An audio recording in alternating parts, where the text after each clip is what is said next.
Good morning. In today's headlines, is the Biden administration changing course on the border wall? Trump-era construction, direct deportations of Venezuelans, and more. We speak to a former DHS Deputy Chief of Staff. A federal court gives the go-ahead to a new map that redraws Alabama congressional districts, and it could impact the balance of power in the U.S. House. Updates on former President Trump's legal battles, the 2024 presidential candidate looking to cut down the charges against him with a motion to dismiss. We have the latest. The Epoch Times and Moms for America draw attention to the complex issues related to transgenderism while screening a docudrama on the subject. The long-running feud between the SEC and Elon Musk continues. The agency is suing the billionaire to have him testify in their Twitter takeover probe. And we have crowned our very first Miss NTD. We sat down together to hear about her experience.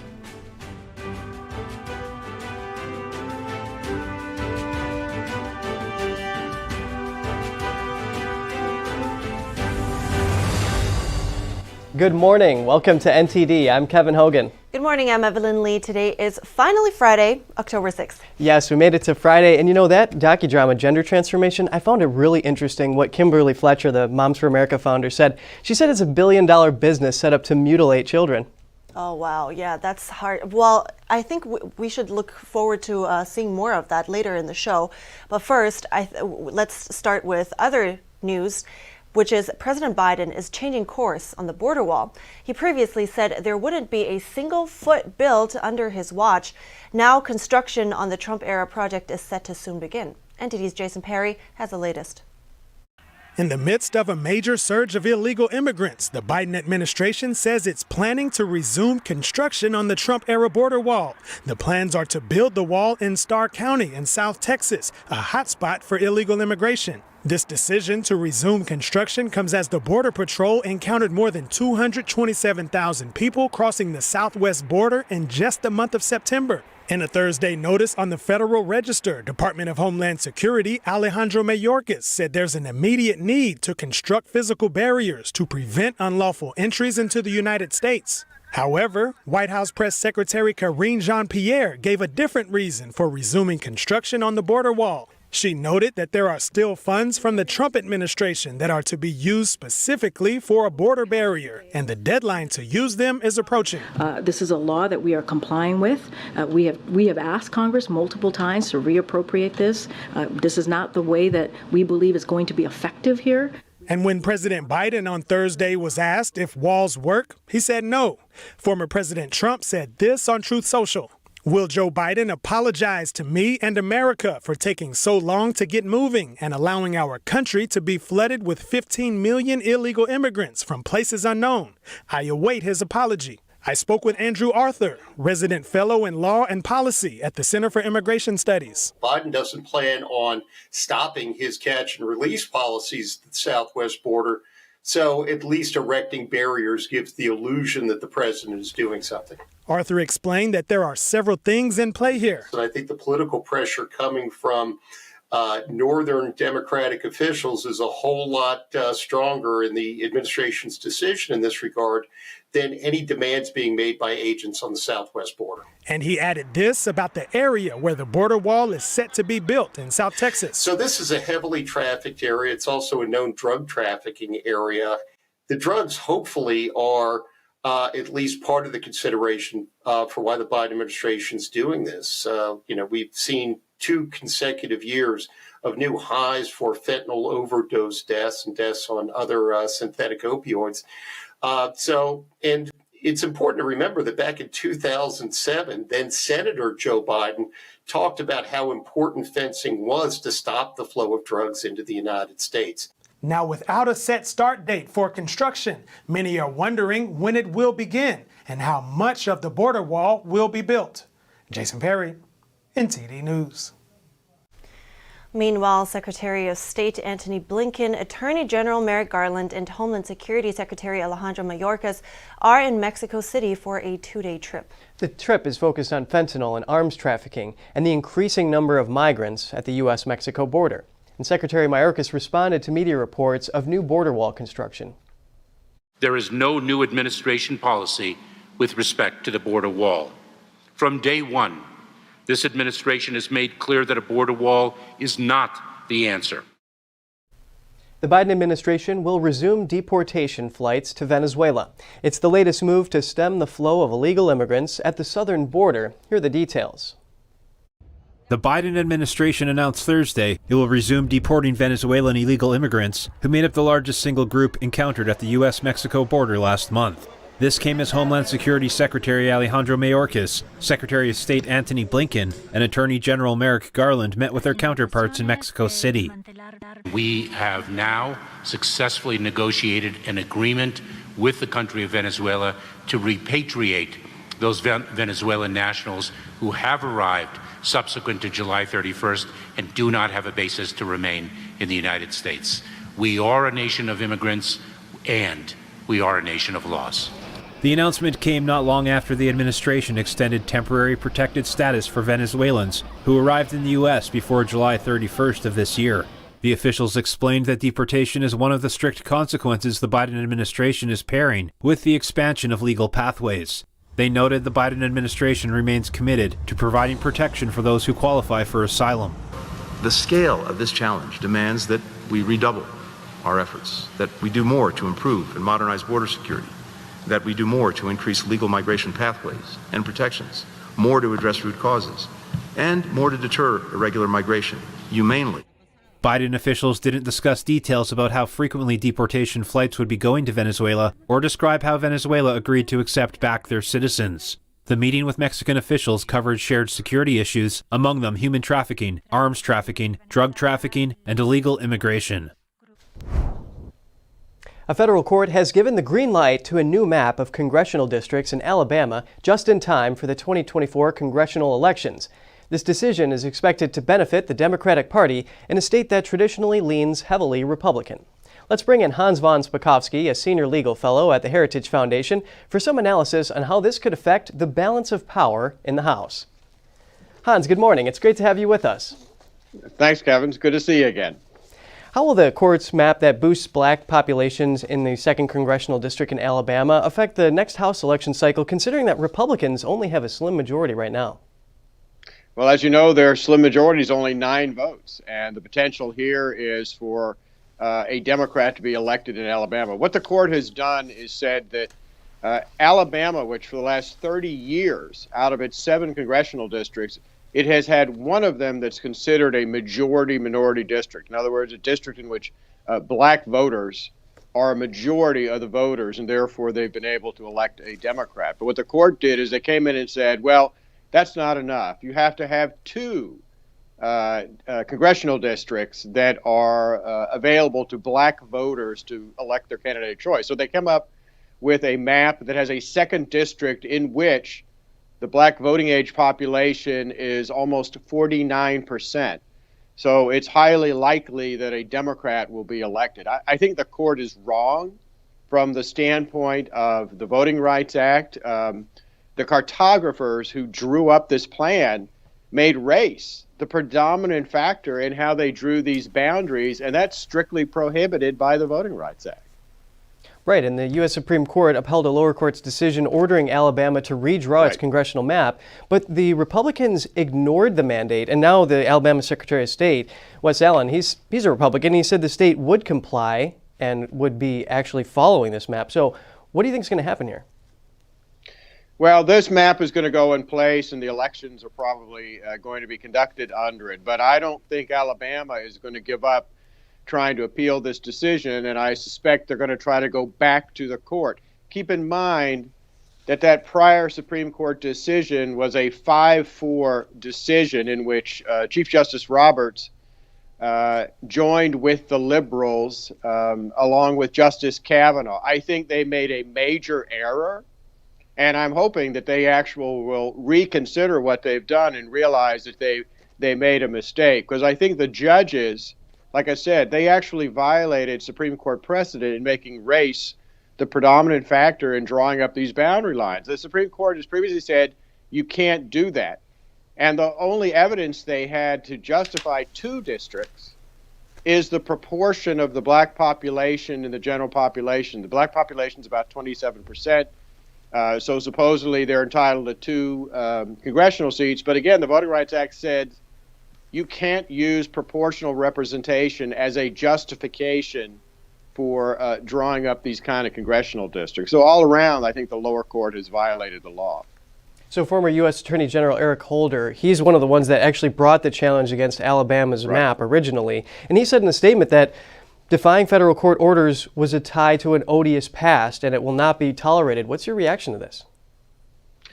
Look, Eric Holder, I actually wrote a book about him and his mismanagement of the Justice Department. He was one of the most political attorney generals that has ever been in charge of that office. And he's just wrong. What Alabama tried to do was draw up congressional districts without using race and adhering to traditional redistricting principles. It's the court here that is acting, I think, in an odious manner and saying, no, you need to use race when you're drawing up boundary lines. So Eric Holder, as usual, is just totally wrong. Well, it's always great hearing your analysis. Hans von Spakovsky at the Heritage Foundation, thank you. Thanks for having me. And now for an update on former President Trump's ongoing legal battles. The 2024 presidential candidate says the multiple cases against him are meant to interfere with his campaign and is looking to cut down the list of charges against him. Trump's lawyers yesterday asking a judge to dismiss the January 6th case against him, arguing presidential immunity. NTD's Jeremy Sandberg has the latest. Trump's defense lawyers stated in their motion Thursday that it was breaking 234 years of precedent to charge the former president for acts that lay at the heart of his official responsibilities as president. The defense motion states that the prosecution cannot argue that efforts to ensure and advocate for election integrity are outside the scope of presidential duties. Prosecutors argued in the indictment that Trump's actions went beyond what's legally permissible, leading up to the January 6th breach at the Capitol. Special counsel Jack Smith's team is expected to vigorously contest the motion. It's not clear when U.S. District Judge Tanya Chutkan might rule. Arguments over the motion to dismiss, including an expected appeal, if denied, could delay the case. Trump's lawyers hinted they would fight the issue all the way to the Supreme Court over what they described as an unsettled question. The defense motion states that although the Supreme Court has ruled presidents immune from civil liability for actions related to official duties, no court has addressed if they are shielded from criminal prosecution. Defense attorneys also argue Trump's 2021 impeachment trial acquittal bars his prosecution, saying the Constitution suggests presidents can only be criminally charged if impeached and convicted by the Senate. The case is currently scheduled for March next year. Jeremy Sandberg, NTD News. Trump is also asking a New York judge to dismiss the hush money case over prosecutors waiting too long to bring charges. A court filing yesterday said Manhattan DA Alvin Bragg waited over 6 years after public reporting on issues on the indictment and close to 5 years after launching a grand jury investigation. Trump has dropped his $500 million lawsuit against his former lawyer Michael Cohen, a key witness in the hush money case. A Trump spokesperson says that it's a temporary pause and that it would be refiled at a later date. A statement by the spokesperson cited Trump's busy schedule as the reason, due to presidential campaign trail stops and multiple indictments in courts across the country. Cohen celebrated the decision, saying the suit was nothing more than an intimidation tactic and that he and his legal team look forward to holding Trump accountable. And in the New York civil fraud case, Trump's legal team is looking to halt the trial that's pending appeal of Judge Engoron's partial summary judgment. The defense team gave notice in court yesterday and said they plan to file their request this morning. Prosecutors objected, saying they need more than 24 hours notice. The judge also said it wasn't enough time and that the appeals court might deny the request. Engoron ruled Trump liable for fraud in a partial summary judgment last week. If upheld on appeal, the case could cost Trump control over some of his properties, like Trump Tower. Judge Engoron ordered an outline of the plan to dissolve Trump's companies and will decide other penalties next. New York Attorney General Letitia James is also seeking $250 million in damages and a ban on Trump doing business in New York. And could the historical ousting of House Speaker Kevin McCarthy change the way Congress operates? Some want a consequential rules change, and former President Trump gives his endorsement. A potential face-to-face meeting between President Biden and China's Xi Jinping. A report says the talks could happen next month in the U.S. Stay tuned for more on that when we come back.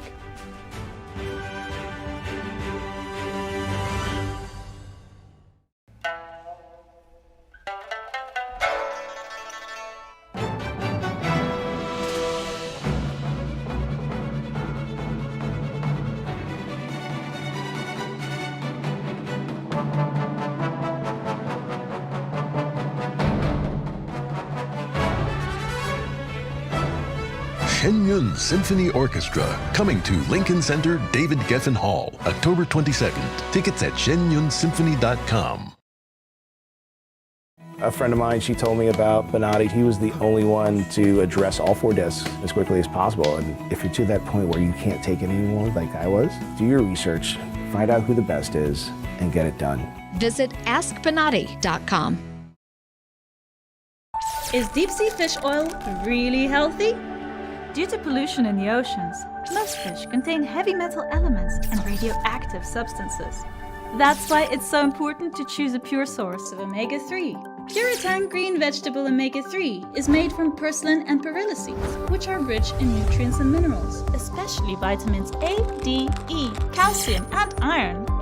With natural processing and no harmful chemical additives, it has more than 90% concentration of omegas 3, 6, 7, and 9. It effectively improves brain power and is beneficial to the heart's health. Puritang Omega-3 does not smell of fish and contains no pollutants, so both adults and children can safely and easily consume it over a long period of time. Puritang Green Vegetable Omega-3. Greener, healthier, and more effective. Visit puritang.com to learn more.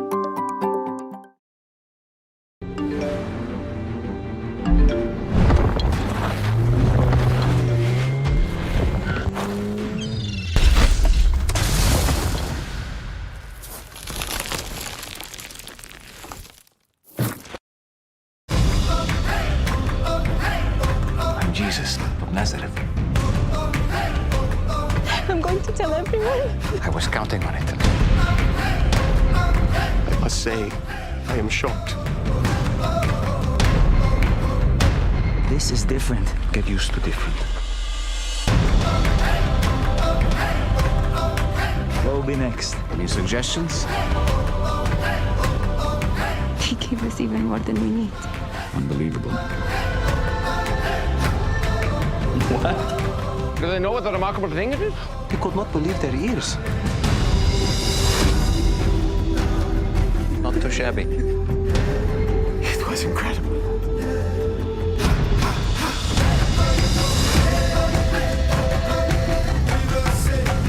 Your faith is beautiful.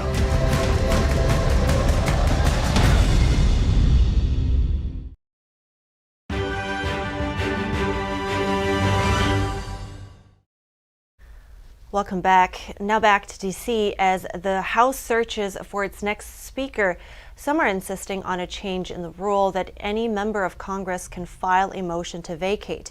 Some House members want to revert to the old order of business to avoid another ouster. NTD's Melina Weisskopf tells us more.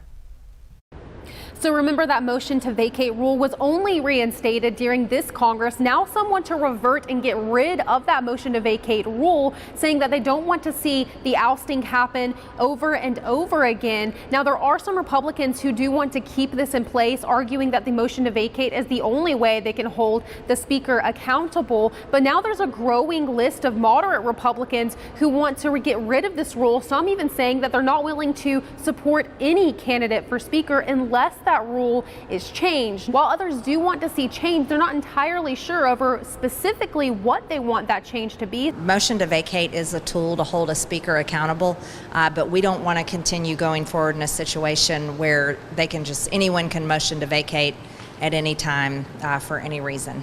And Congressman Matt Gaetz did have some interesting comments to say on this front, writing on X that he'd basically give all of his Republican colleagues whatever they want on the motion to vacate in exchange for some proposals made by a Democrat Congressman, Ro Khanna. These are policies such as banning stock trading and other issues. Here's what Congressman Ro Khanna told me about all this. I believe that we need to ban lobbyists and PAC money. We need to ban members from trading stock. We need to ban members from becoming lobbyists. And I was encouraged that Representative Gaetz agrees with that. And these are the reforms that should be part of the conversation, whoever the new speaker is. As for that big question of who will become the next speaker, of course, we know those big names who are in the race, Jim Jordan, Steve Scalise. Now we're hearing some news of former President Trump. Congresswoman Marjorie Taylor Greene told me that she spoke with the former president one-on-one in a phone conversation, and he said he was open to it. But ultimately, we'll get more insight into this next week when the Republicans meet for their candidate forum on Tuesday, and ultimately that vote on Wednesday.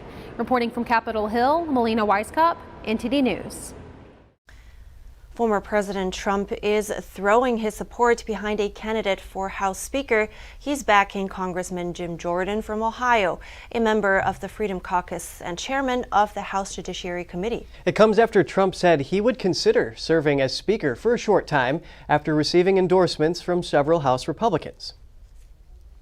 Meanwhile, the White House calls for more support for Ukraine amid a deadly Russian airstrike. But the future of Ukraine aid has become more uncertain as the House seeks a new speaker. NTD's Iris Tao has more from the White House. The White House says the U.S. has to continue supporting Ukraine. That says a Russian missile strike killed at least 51 people in eastern Ukraine on Thursday. Ukrainian officials say it's one of the deadliest attacks against civilians since the war began. We have to continue to support the people of Ukraine because this is the horrifying nature that they live in every day. The White House said earlier this week that it would soon announce another aid package for Ukraine. But over in Congress, GOP lawmakers are growing increasingly skeptical about sending more taxpayer money. And Congressman Jim Jordan, one of the leading candidates now vying for the Speaker's gavel, said on Thursday that he needed answers on two fundamental questions. What is the goal? What is the objective? Second, how's the money being spent? How can we account for that? I think the American people are entitled to know the answer to those two questions before we continue to send their hard-earned money to protect Ukraine's border when we have what's happening on our border. And Congressman Jordan has signaled that if elected as Speaker, he would not support another aid package for Ukraine. And Congress has already left out any additional funding for Ukraine in its latest short-term spending bill. But President Biden says he will soon give a major speech to stress the need to support Ukraine. Reporting from the White House, Iris Tao, NTD News. An in-person meeting between President Biden and China's Xi Jinping may be on the horizon. According to the Washington Post, the White House is already making plans for the face-to-face talks as the two countries seek to smooth tensions. The potential meeting would take place at the APEC summit in San Francisco next month, but so far China hasn't confirmed whether she will attend. If the talks do happen, it would be the second in-person meeting between the two leaders. They last met in Bali last November at a G20 summit. Ties between the world's two largest economies have been strained in recent years due to issues like Taiwan, allegations of spying, and human rights violations, among other issues. The Biden administration has been working to repair ties with China. Top U.S. officials like Secretary of State Antony Blinken and Commerce Secretary Gina Raimondo have visited Beijing in recent months. Coming up, a former associate of FTX founder Sam Bankman-Fried has testified in court. He is one of three top executives poised to testify in the trial. Find out what he had to say. And the victimizing of children was in the spotlight at a screening of the epic original docudrama Gender Transformation: The Untold Realities. We'll have that story and more after the break.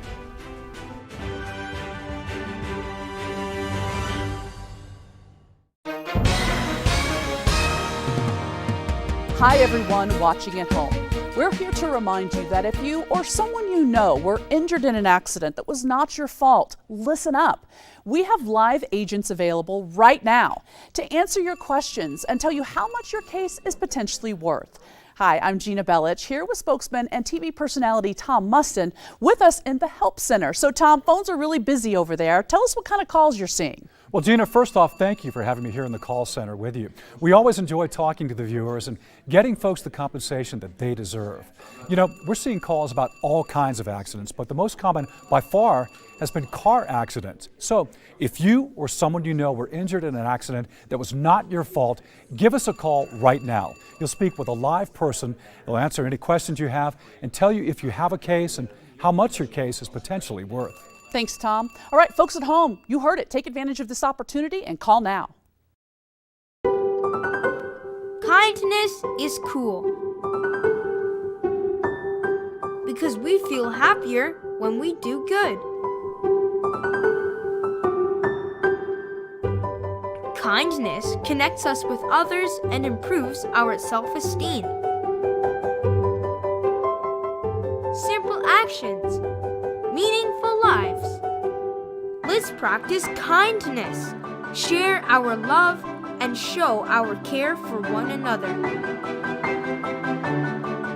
Submit videos of kindness to Gangjing World for prizes up to $10,000 in cash.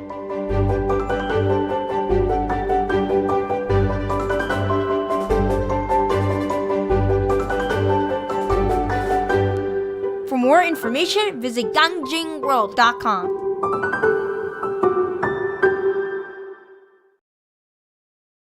When I drink it, the first thing was I feel the warmth in my tummy. It's kind of like gently radiating out, a kind of a very comforting warmth. And it was really good, actually. I felt much better. I did feel, actually, an effect. And I find that it is actually better when I take it regularly. It's actually steamed and dried 9 times. And so it's really, the essence is really extracted. Then the second time I tried it really like on an empty stomach and just 2 teaspoons of it and over a few times.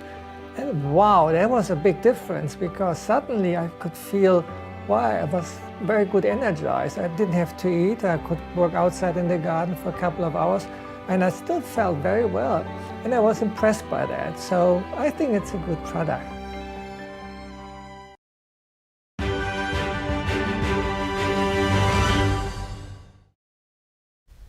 It's good to have you back with us. New York City is also taking stronger action to tackle the illegal immigration crisis. The city is now trying to suspend its right to shelter law. This comes as the mayor is touring Latin America, warning people about current conditions in New York. NTD's Arian Pastar has the details. New York City is trying to suspend its right to shelter law. City attorneys filed this letter with the New York Supreme Court this week, saying the law's requirements are ill-suited to present circumstances and restrain the city at a time when flexibility to deal with the emergency is paramount. They're asking a justice to suspend portions of the law if 2 conditions are met. The mayor has declared a state of emergency, and the number of single adults seeking shelter is at least 50% greater than before the state of emergency. Both conditions are currently being met. New York City's right to shelter law basically obligates the city to provide a bed to anyone who asks for one. The law was put in place 40 years ago, intended to help the homeless population. While New York City Mayor Eric Adams was campaigning to become mayor, he praised the law and how it can help immigrants. Now that's changed, and Adams isn't the only Democrat turning on the law. Last month, New York Governor Kathy Hochul was on CNN saying that the law is being abused.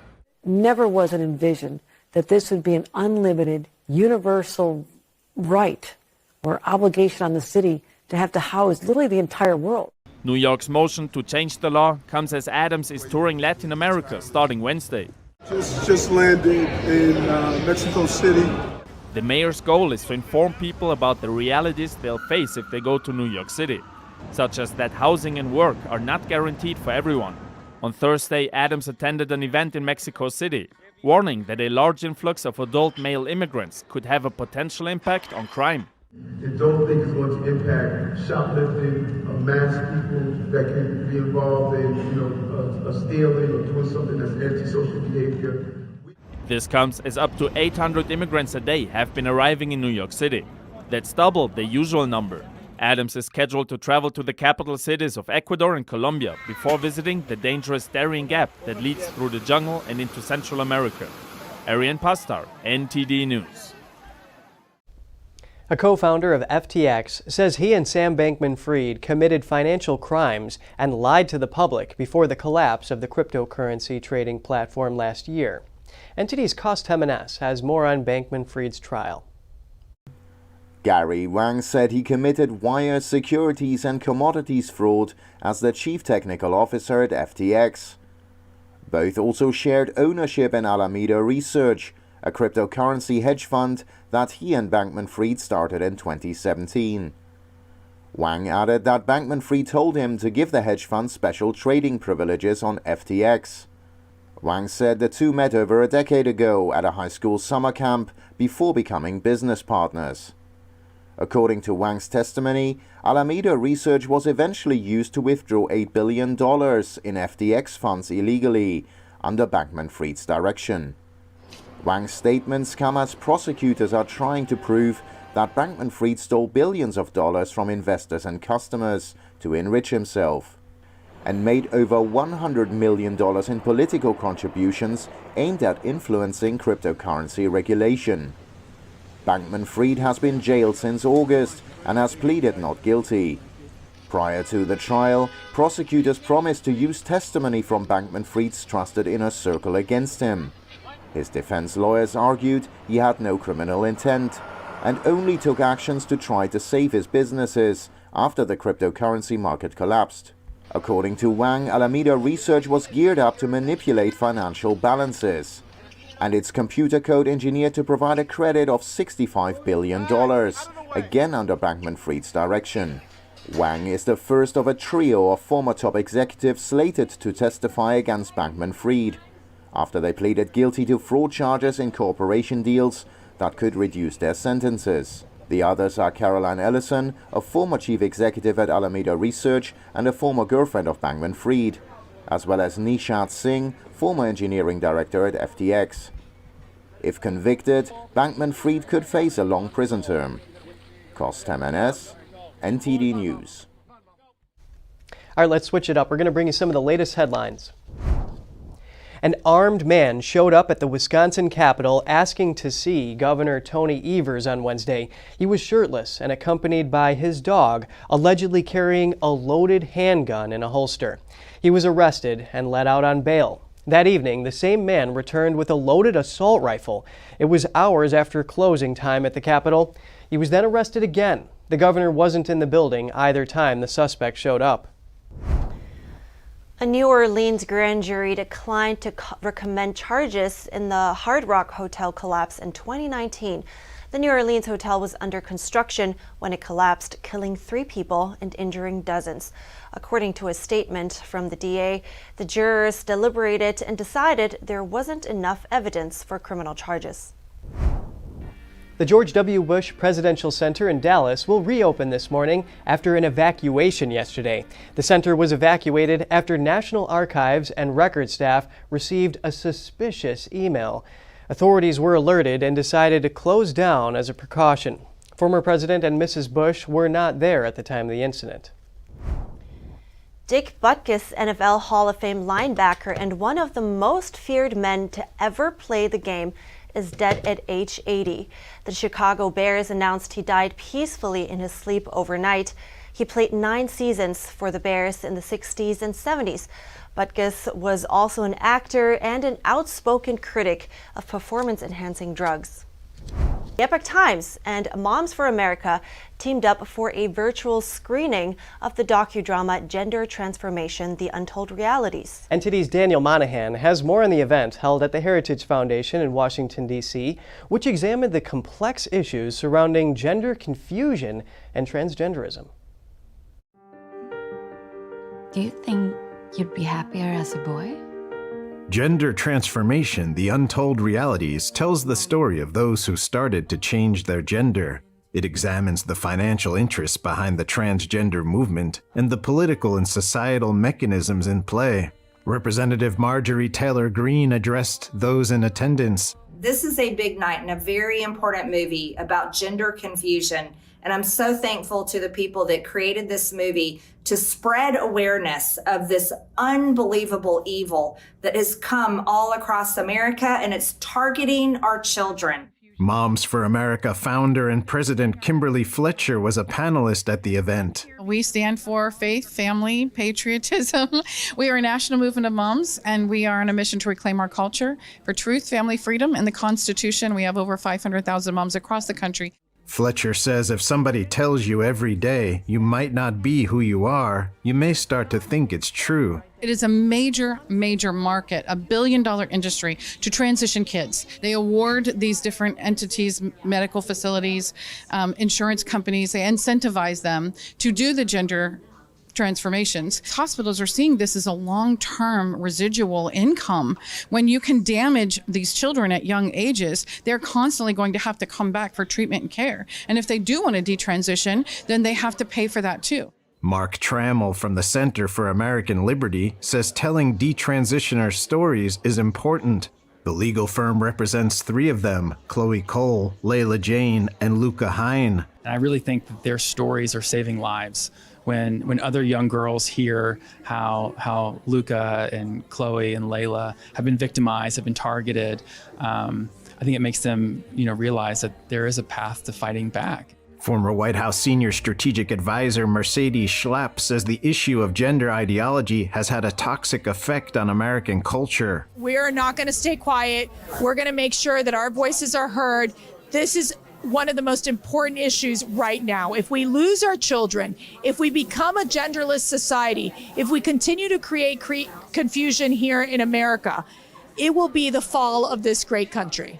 Mental health counselor January Littlejohn says most other countries recommend psychotherapy as the risks of socially and medically transitioning children far outweigh the benefits. We're talking about radical experimental medical interventions that ultimately sterilize children, and it's all based on self-ID. There is no test to determine which child will persist in their trans identity and which will desist. George Getz says what he called the radical trans surgery phenomenon is a real threat to society and to parents. It was a very moving documentary which shows a real-life case of a beautiful young girl, 14 years old or so, who was being transitioned in school and by her friends behind her mother's back. University student Justin Mann says everyone needs to see a documentary like Gender Transformation. For me, a student, I wish I could go back to my high school years and kind of shout at these people and be like, what are you letting happen in your school districts, and why are you continually letting this contagion grow? For more on the Epoch original docudrama, visit gendertransformation.com. Daniel Monahan, NTD News. Right. Fascinating report. Yeah, like you said before, $1 billion industry. That's, well, and with such commercial interest, right? It should really be, it's easy to have, it happens that these vulnerable will be exploited. And I mean, the big pharma and the medical industry, it has a history of that, right? So yeah, and this report does a great job of explaining the current situation and what's ahead. But according to Quadrant Online, when we look back into history, the seeds of transgenderism were actually planted by a Marxist-inspired writer, Wilhelm Reich, when he published his book Sexuality and the Culture War, which attacked the family and the Western civilization's opposition to pedophilia. Right. And then, of course, there is gender dysphoria, which I really feel for them as well, but in the end, I think it's important to protect those that are still vulnerable to all these messagings, like the little children. So, yeah, I think there is a lot to balance here. Yes. We're going to break now. Google's landmark antitrust trial is underway. The judge unsealed confidential testimony of 2 key witnesses. Our business host, Don Ma, has the details. And the SEC sues Elon Musk to compel testimony in their Twitter probe, escalating a long-running feud. That story and more after the break.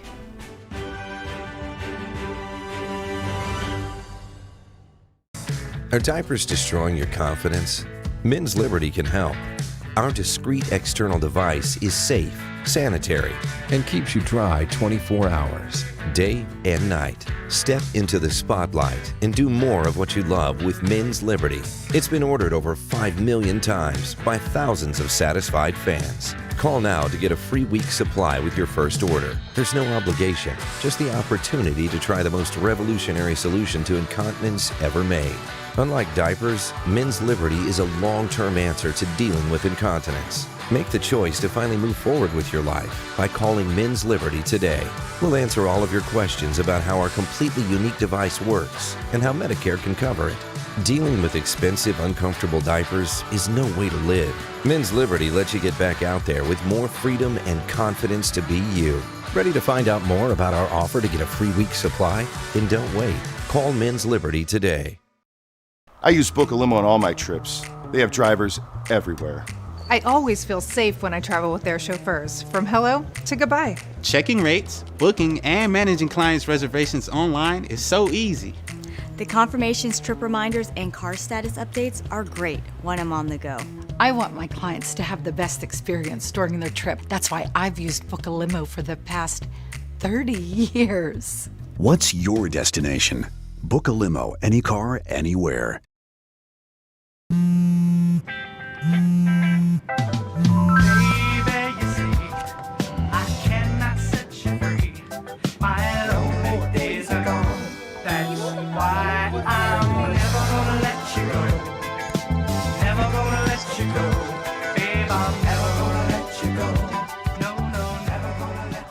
Here you go. Thank you. Thank you.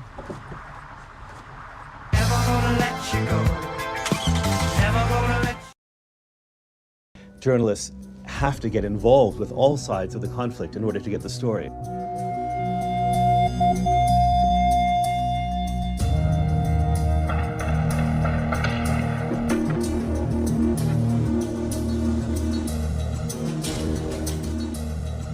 It takes a very fearless journalist to get up every day and say, you know what, I'm determined to continue my profession.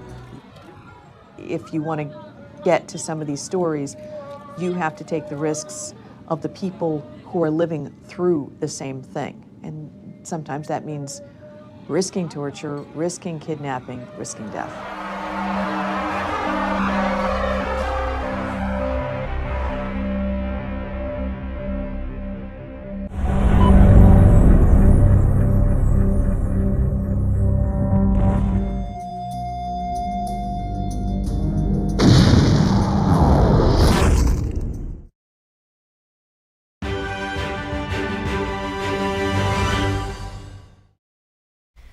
Welcome back. Elon Musk is being sued by the Securities and Exchange Commission in an attempt to have him testify about his purchase of Twitter. Court filings yesterday say the SEC subpoenaed the billionaire to appear in court last month, but that he didn't show up. NTD's Jeremy Sandberg has more on the SEC probe. The SEC investigation escalates a long-running feud between the agency and the world's richest man. It's focused on if Musk broke federal securities laws in 2022 when he bought stock in Twitter, now renamed X. The SEC says Musk missed the deadline to publicly disclose buying the stock. Thursday's filing showed the agency subpoenaed Musk this year in May to provide testimony in San Francisco. Though Musk initially agreed to the deposition, he raised objections 2 days before and did not appear. The SEC says Musk accused the agency of trying to harass him, and that he told them his counsel needed time to review potentially relevant material from a biography published last month. Musk also refused SEC proposals to conduct the deposition in Texas in October or November. According to the filing, Musk has given the SEC documents for their probe and provided testimony via video conference in July last year. Musk's attorney said the SEC has already taken Musk's testimony multiple times in the, quote, misguided investigation, and that enough is enough. The SEC stated it needed additional testimony for information not already in its possession, relevant to what it called its legitimate and lawful investigation. Musk first disclosed he had built a large minority stake in Twitter in April 2022. The entrepreneur was late with that filing, first indicating he planned to be a passive stakeholder, meaning he did not plan to take over the company or influence management decisions. Later that month, he announced plans to buy Twitter, but then attempted to back out of the deal, alleging Twitter was not disclosing the truth about the extent of bot activity on its platform. Faced with pressure from a trial to complete the deal, Musk closed his acquisition of Twitter in October last year. Jeremy Sandberg, NTD News. Now turning to the landmark antitrust case against Google. Previously, confidential court transcripts were unsealed by the judge presiding over the lawsuit. Here with us live is NTD Business host Don Ma. Don, good to have you this morning. Now, this is interesting. Tell us what the unsealed documents say. Yeah, so Evelyn, it appears that Apple may have turned down multiple opportunities where the company could have actually undermined Google's search engine dominance.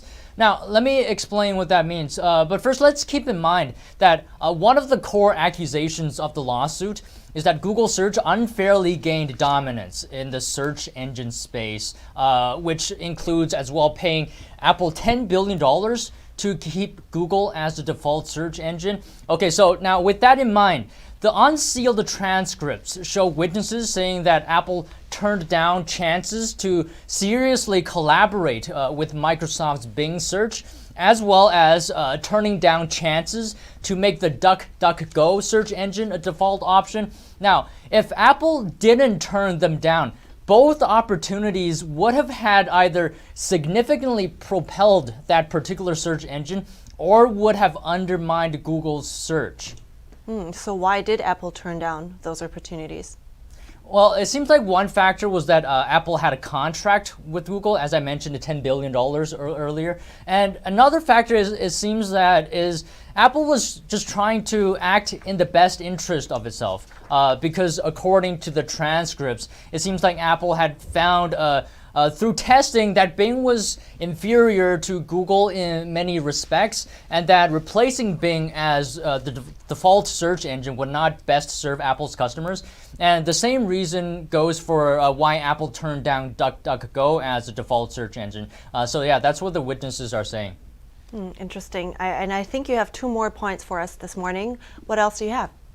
Yeah, so first is homes in 75% of U.S. counties are now unaffordable for the average American. This is according to a recent report by real estate provider Adam.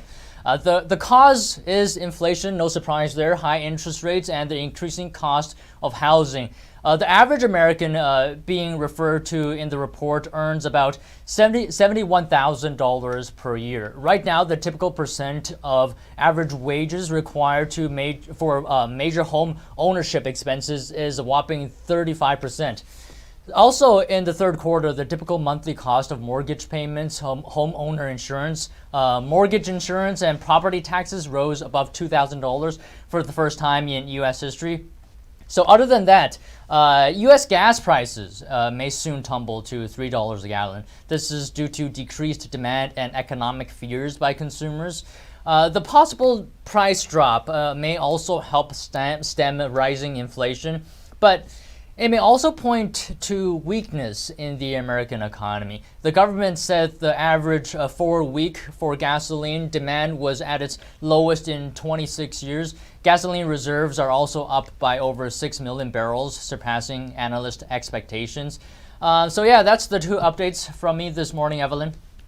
Got it. Well, at least consumers will welcome the drop in gas prices then, I guess. Thank you, Don, host of NTD Business. Yeah, thank you as always. And now we are heading to the UK to Malcolm Hudson for some short headlines around the world. Good morning from the UK, Evelyn and Kevin.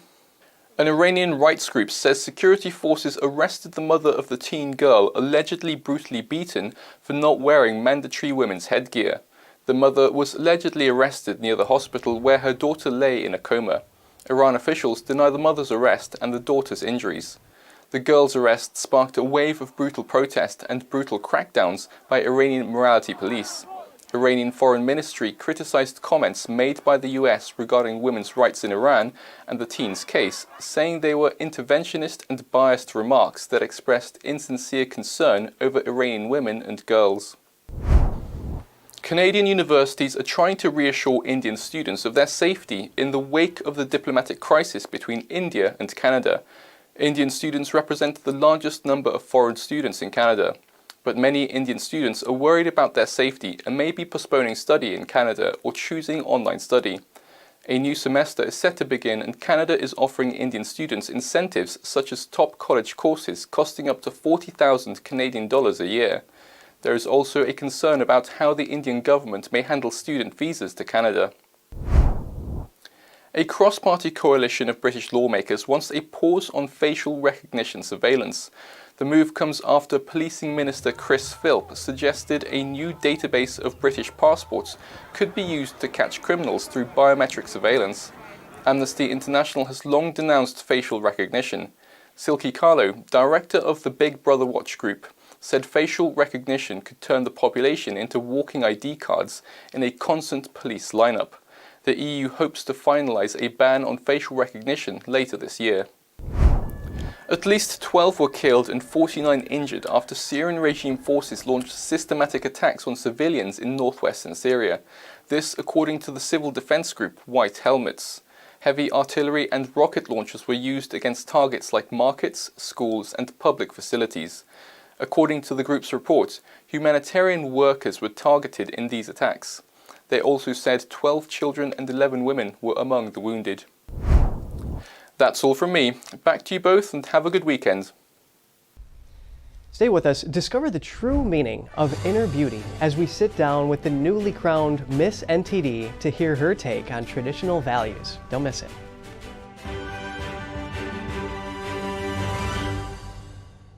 Two neurosurgeons couldn't figure out anything that was wrong with me or what I would need surgery for. Dr. Benatti, without even seeing me, knew I was hurting, knew they could help me. First time I came in here was Monday, and today is Thursday. I've had 2 surgeries and am doing fantastic. I'm still in shock that I can walk. That's all within 4 days. Visit AskBenatti.com.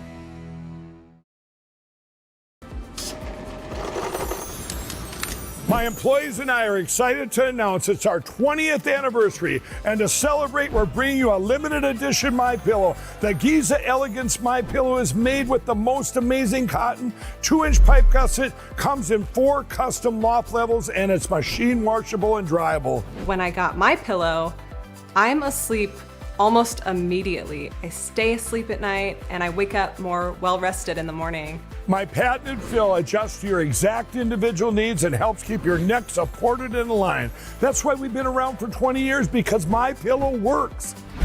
Go to mypillow.com or call the number on your screen. Use your promo code to get your limited edition 20th anniversary MyPillow queen size. Retails for $69.98, now only $19.98. That's right, only $19.98. With my 60-day money-back guarantee, you have nothing to lose. Sleep well, America!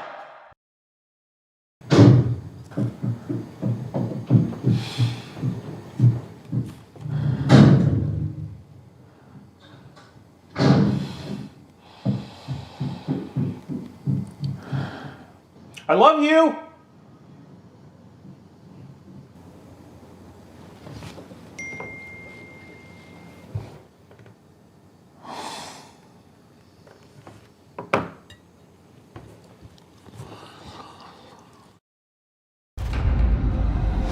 The greatest threat facing the United States is the CCP. The Epoch Times investigation team had studied the CCP for years, but what we uncovered was yielding evidence beyond our imagination. With Chairman Mao, with the Prime Minister, our talks have been characterized by frankness. The Clinton administration said, oh, don't worry about it. This will be a poison pill for China. China's strategic goal is to make sure that the U.S. has 4 enemies, and one of them must be a terrorist group. We are giving of our life's blood so that the Chinese Communist Party can survive and thrive.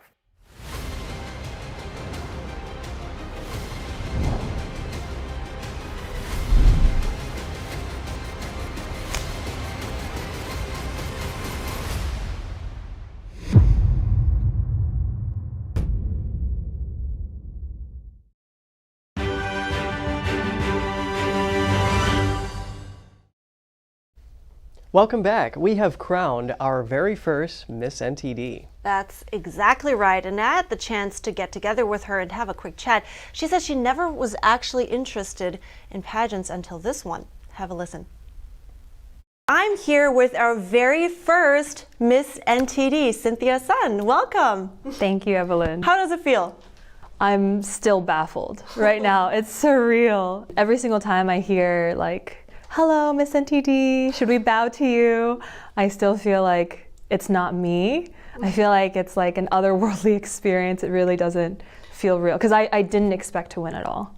Well, I think you did so well, and everybody, it was quite the competition because everybody was so good.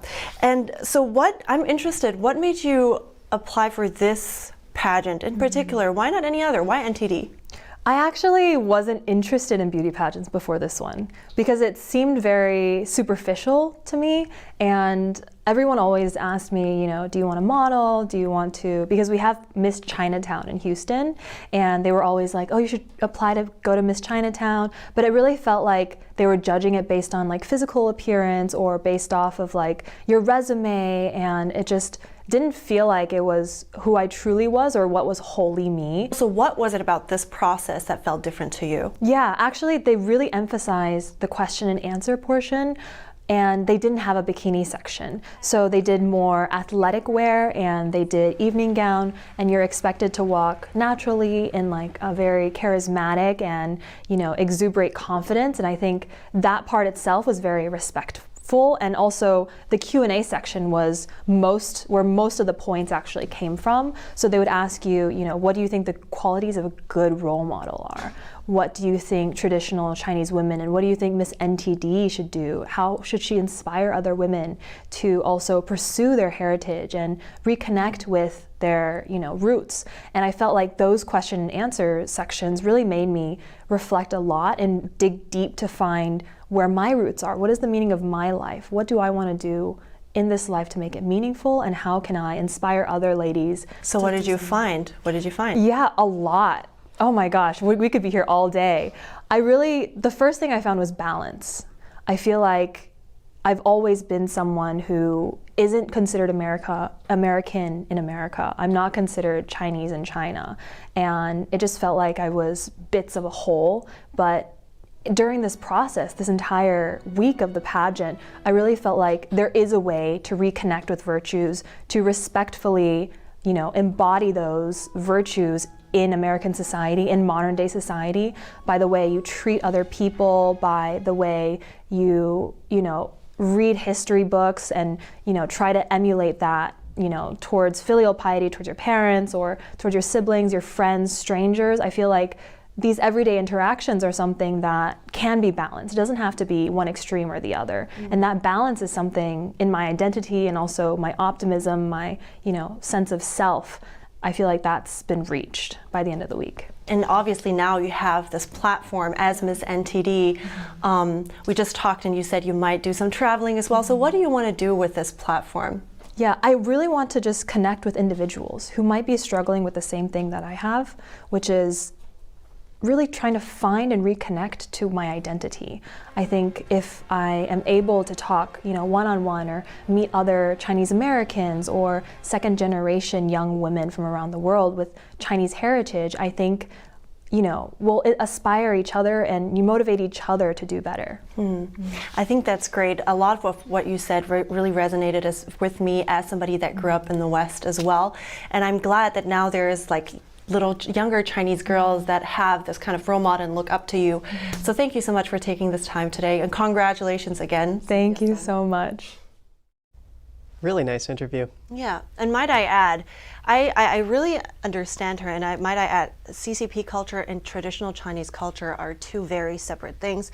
And I think it's great that she found it in her that, that she found this new appreciation for her own culture. Yeah, and a great follow-up story would be to see how she's helping other people adopt traditional values later on.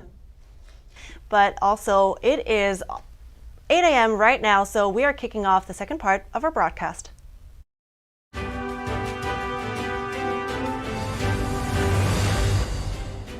Former President Trump's campaign trail has stopped in courtrooms across the country. We spoke to Trump attorney Jesse Binnall about the trial's impacts on campaign fundraising. And former President Trump is throwing his support behind a candidate for House Speaker. The long-running feud between the SEC and Elon Musk continues, the agency suing the billionaire to have him testify in their Twitter takeover probe. And what's your favorite Halloween candy? We look at results from different states.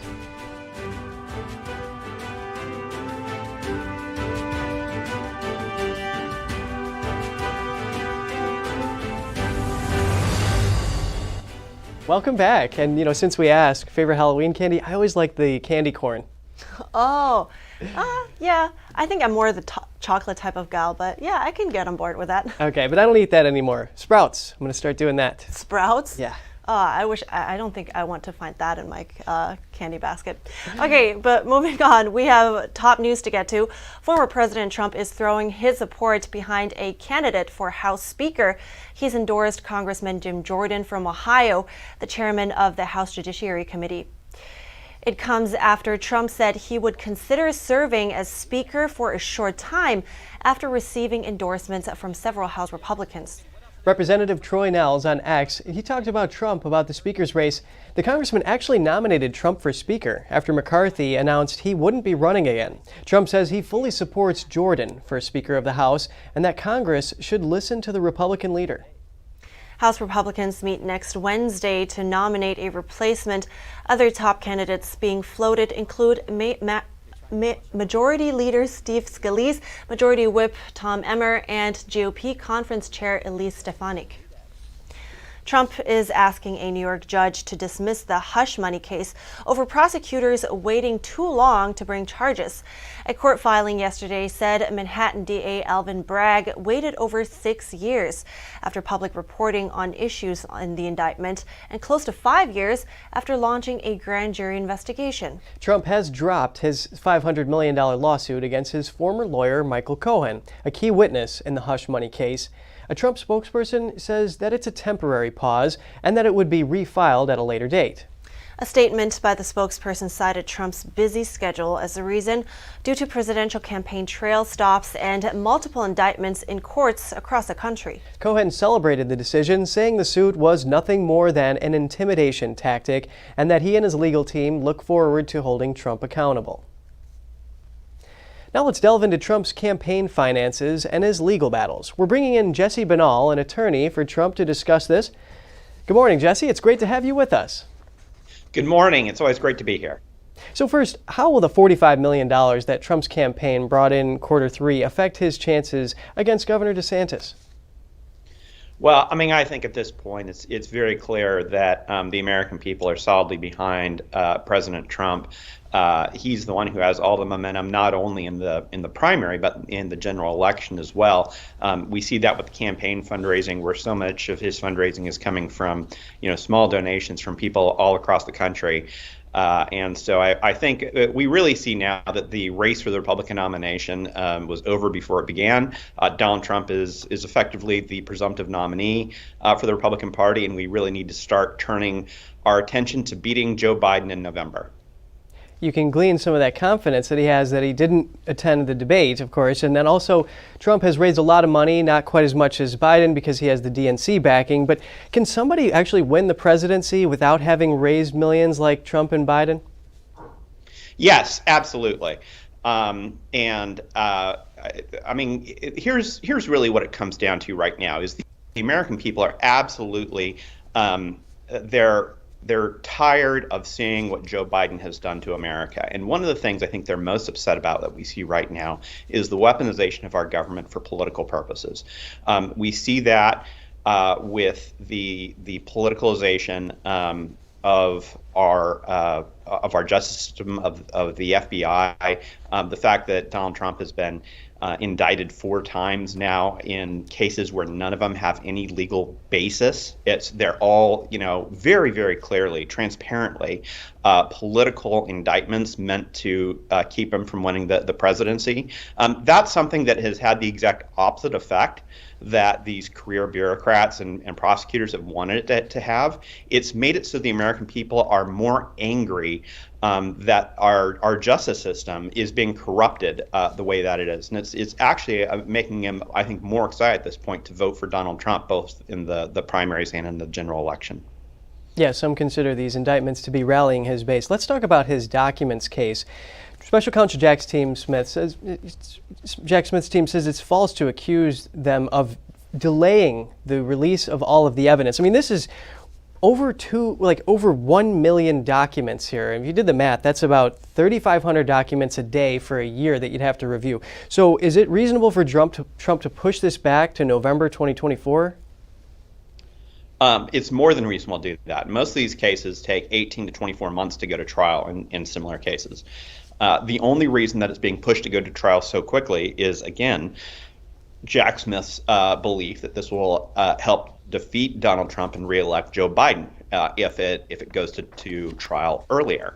But normally you would never have a case that goes to trial this quickly. And you're exactly right with the amount of documents that are in this case, the amount of time it's going to take to review these cases, the fact that there's so much classified discovery here that cannot be reviewed by lawyers in their offices the way that they normally review discovery, but have to be reviewed in let's call it SCIF, in a secure facility. All that makes it so it's going to take more time to prepare for trial. And in this country, we care about a defendant's right to a fair trial, not the prosecution. We are concerned about those civil liberties, and so you cannot take constitutionally and just railroad somebody before they're ready to go to trial. And I think at the end of the day, the case will have to be continued out at least until December. And quite frankly, it's going to have to probably be pushed out longer than that, just to give everybody this time they need in order to prepare for trial. Right, all over something that some say should fall under the Presidential Records Act and not the Espionage Act. Jesse Binnall, attorney for former President Trump, thank you for your time. Thanks so much for having me. Several news organizations have asked a judge if they can record and broadcast the trial of former President Donald Trump set for March 2024. Trump is facing federal charges related to his actions following the 2020 election. They argue it's crucial to ensure people have confidence in the justice system and to counter false theories. Currently, there's a rule that bans cameras in courtrooms during criminal trials, but these organizations say it violates the First Amendment. Trump attorney John Lauro has also spoken in favor of having the trial televised. In his words, so all Americans can see what's happening in our criminal justice system. Trump's legal team is trying to get the case dismissed.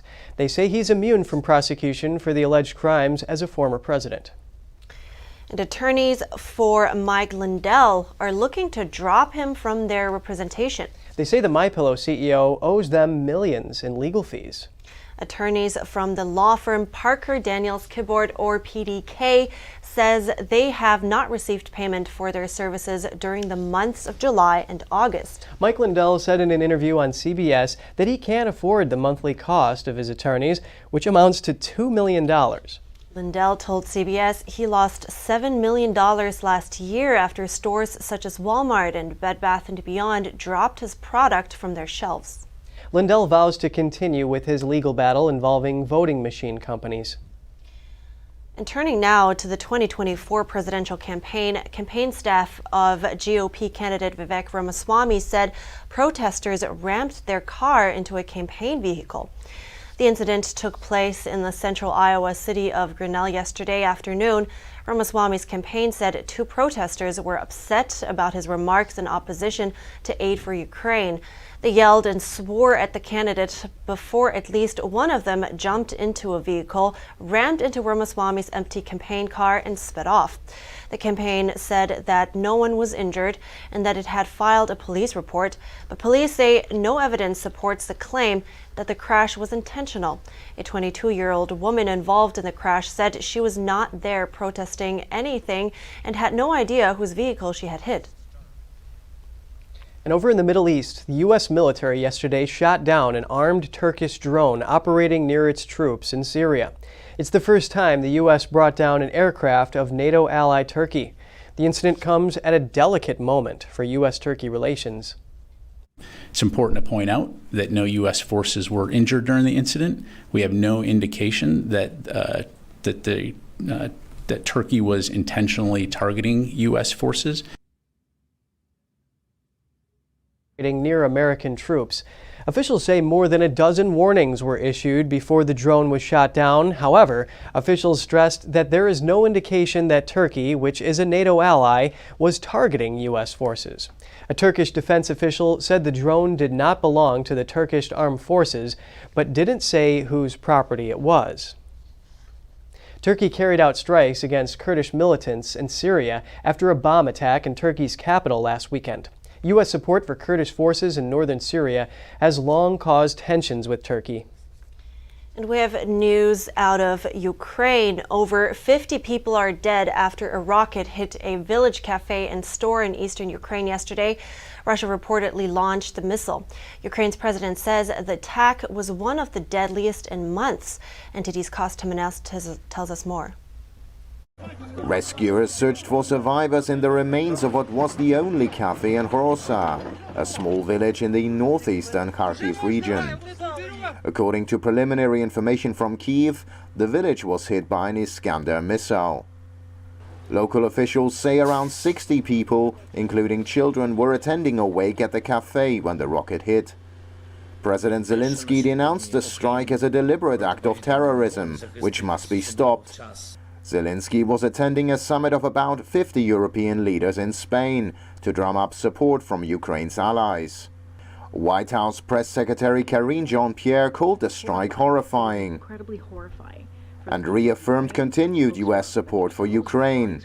However, a lack of a speaker in the House of Representatives may hamper efforts to approve an additional $24 billion in U.S. funding to Ukraine.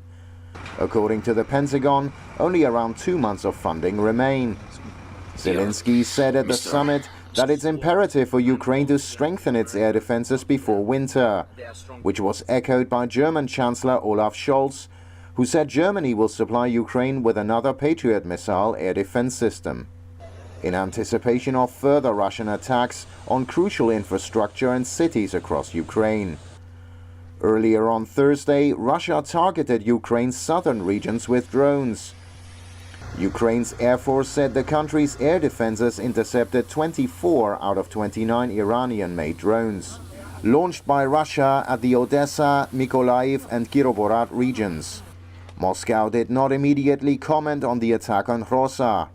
Ukraine has launched a counter-offensive in the south and east and says it is gradually making progress. Kostas, NTD News. Coming up, the SEC sues Elon Musk to compel testimony in their Twitter probe, escalating a long-running feud. That story and more after the break. Bankrate releases a new survey on impulse buys made on social media. Find out how much Americans spent on the platforms over the past year. Also, candy corn, do you love it or hate it? See if it made the cut in a report on America's favorite trick-or-treat candies after the break.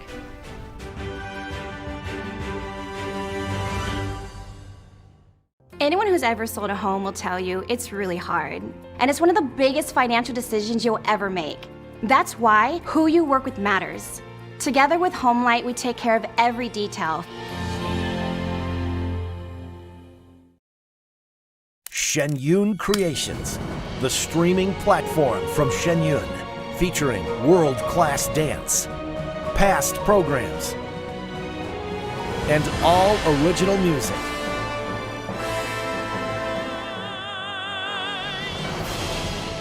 Masterclasses, behind the scenes, comedy, and more. Explore ShenYunCreations.com. It's all good, baby. Is it really all good? If you love me enough to routinely test your handyman skills, not to mention the strength of your marriage, then of course you'll visit nhtsa.gov/therightseat to make sure I'm in the right car seat. As we naturally age, many people are getting zero amount of this incredible and unique substance. That's when we start seeing an impact in our joints, skin, nails, and even our digestion. People ask me, Dr. X, what is the #1 supplement I should be taking? My answer is multi-collagen protein. People's reactions to me, people were like, what are you doing? What is going on? You look amazing. You have a glow about you. What makes Ancient Nutrition Multi-Collagen stand out from other brands? 10 types of collagen. It's grass-fed, pasture-raised with vitamin C and probiotics. It's proven to reduce exercise-induced joint discomfort as early as day 1 and reduce joint discomfort rapidly, continuously, and persistently. It improves the appearance of crow's feet after 4 weeks and improves skin tone after 8 weeks. And it promotes hair thickness, growth, and a reduction in hair breakage. It has transformed everything from my hair. Like, my hair was starting to kind of just, come out, and I don't have that anymore. My skin feels amazing. Call the number on your screen and find out how to get a free bottle when you order, plus free shipping and our 30-day money-back guarantee. And as a bonus, we will include Dr. Josh Axe and Jordan Rubin's revolutionary book, Multi-Collagen Makeover, free with your order, plus free shipping and free returns. I have implicit trust in Dr. Axe because the plan worked. I'm living proof of it. This is the collagen protein that is backed by clinical studies. It's what my family uses, it's what I use, and I know you're going to benefit in a big way as well. Love the results or get your money back. This special TV offer is not available in stores. Call the number on your screen or go online now.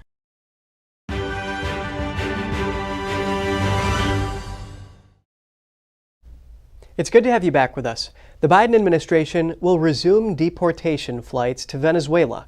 It's the latest move to stem the flow of illegal immigrants at the southern border. Here are the details. The Biden administration announced Thursday it will resume deporting Venezuelan illegal immigrants who made up the largest single group encountered at the U.S.-Mexico border last month. This came as Homeland Security Secretary Alejandro Mayorkas, Secretary of State Antony Blinken, and Attorney General Merrick Garland met with their counterparts in Mexico City.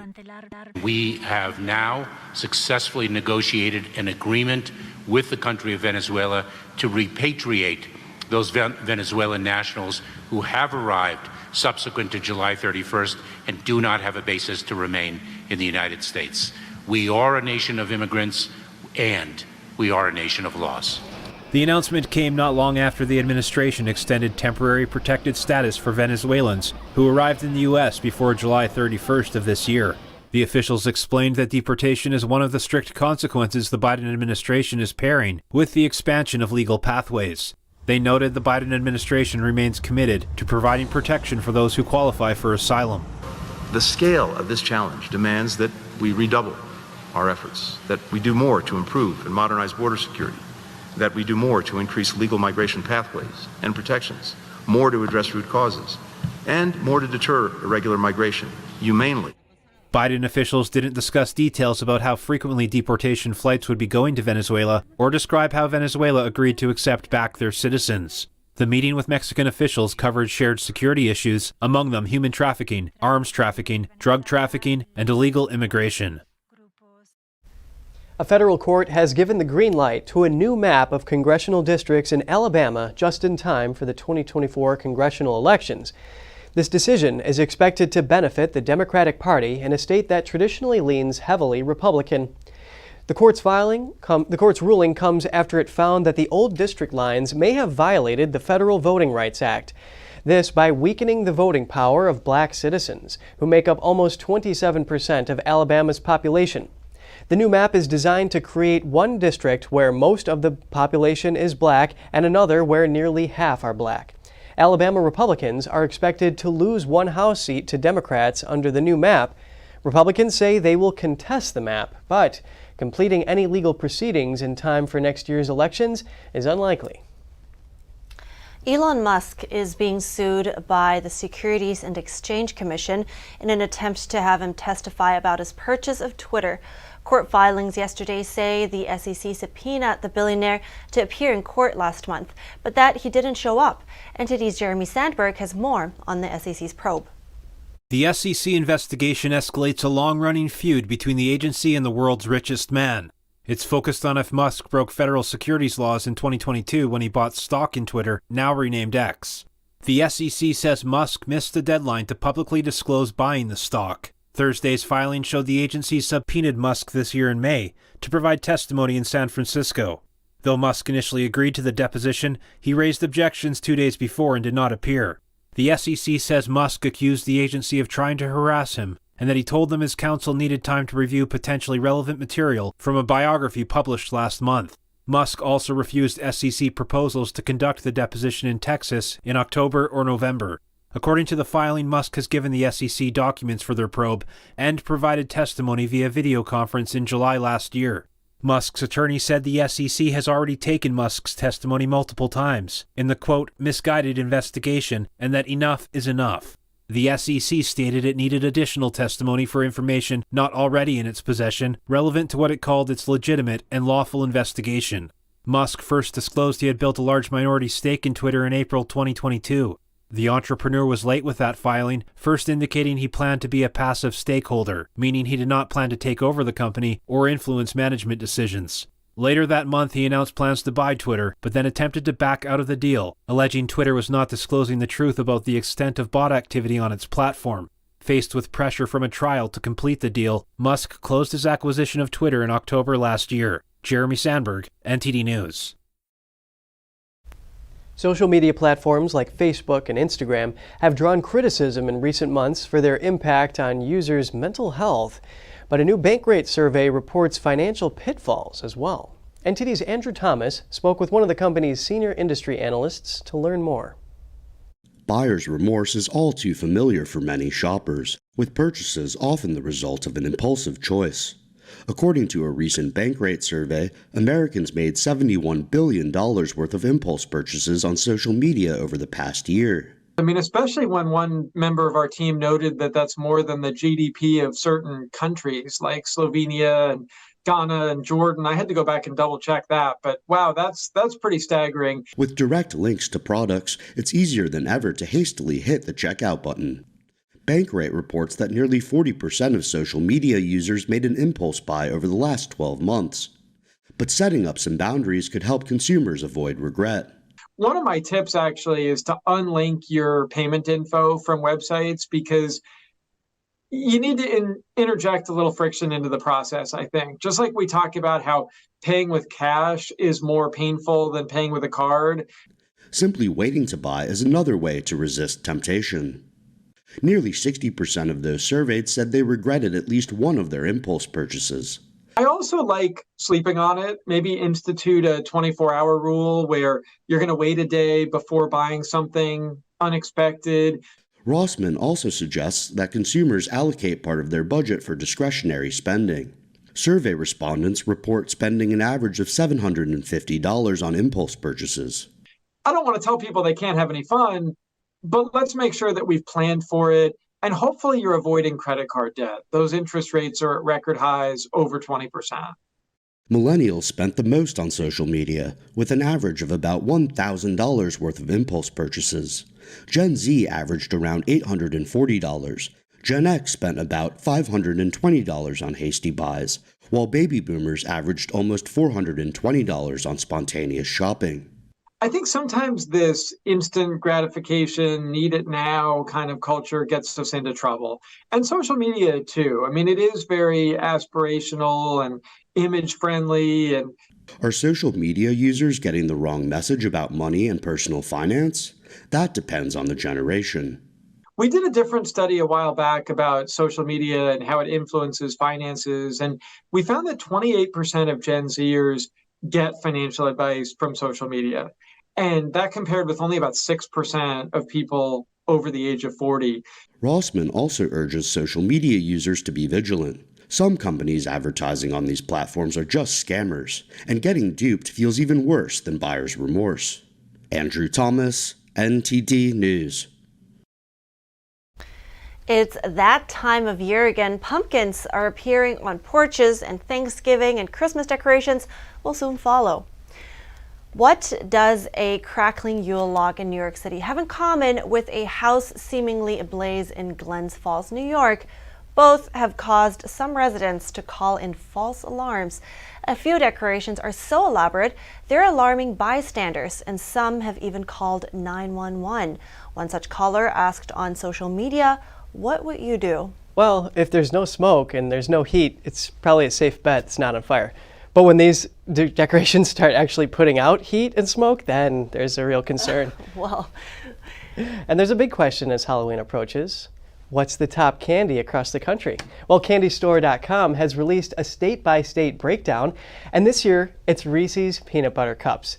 M&M's was number 2, and Hot Tamales grabbed 3rd place. Candy corn was in the top 10 and is Utah's favorite, as I mentioned. And you know, according to the National Retail Federation, Halloween candy spending is expected to top $3 billion this year. I think I'm probably contributing a big chunk of that. Just saying. All right. $3 billion, that's a lot of money. And you know, candy corn, actually, legend has it, is originated in the 1880s. Oh, wow. Yeah. Such a historic candy. And its name went by chicken feed at the time. Oh, really? Well, good name. They rebranded that. Good thing, I mean. Smart marketing decision. Yes. All right. This is it for today. We'd love to hear from you as usual. Write us at goodmorning@ntd.com. Shoot us an email with feedback or anything else you'd like us to know. Thanks for watching. I'm Evelyn Lee. And I'm Kevin Hogan.